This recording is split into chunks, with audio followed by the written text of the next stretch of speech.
नमस्कार मुलांनो, आज आपण एक सुंदर कविता बघणार आहोत. कवितेचे नाव आहे देवा तुझे किती. चला ऐकूया आणि गाऊया.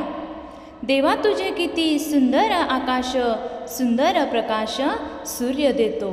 आकाश हे देवाच्या निर्मितीचं प्रतीक आहे आणि सूर्य हा प्रकाश देणारा, म्हणजेच सूर्याच्या प्रकाशाने जग सुंदर आणि उजळ दिसते आहे.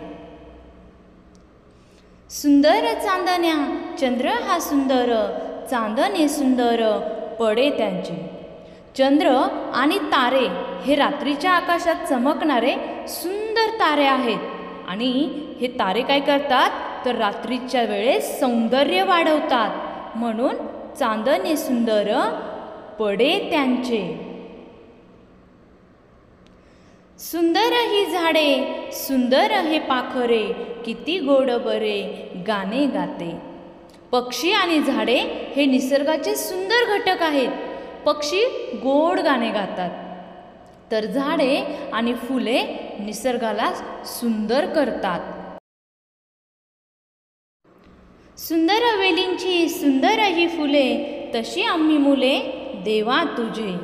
म्हणजेच या कवितेत देव आपल्या निर्मितीतून प्रेम व्यक्त करतो. हे प्रेम निसर्गात दिसणाऱ्या प्रत्येक गोष्टीत आपल्याला जाणवते आणि म्हणूनच काय म्हटलं जातं की सुंदर ही फुले, तशी आम्ही मुले देवा तुझी आहे. चला मुलांनो, आपण आता या कवितेला चालीवर म्हणूया.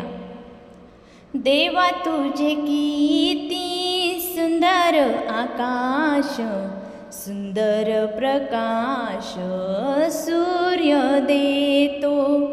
सुंदर चांदण्या चंद्र हा सुंदर, चांदणे सुंदर पडे त्याचे.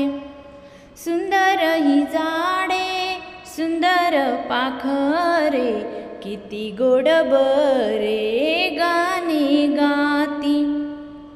सुंदर वेलींची सुंदर ही फुले, तशी आम्ही मुले देवा तुझी.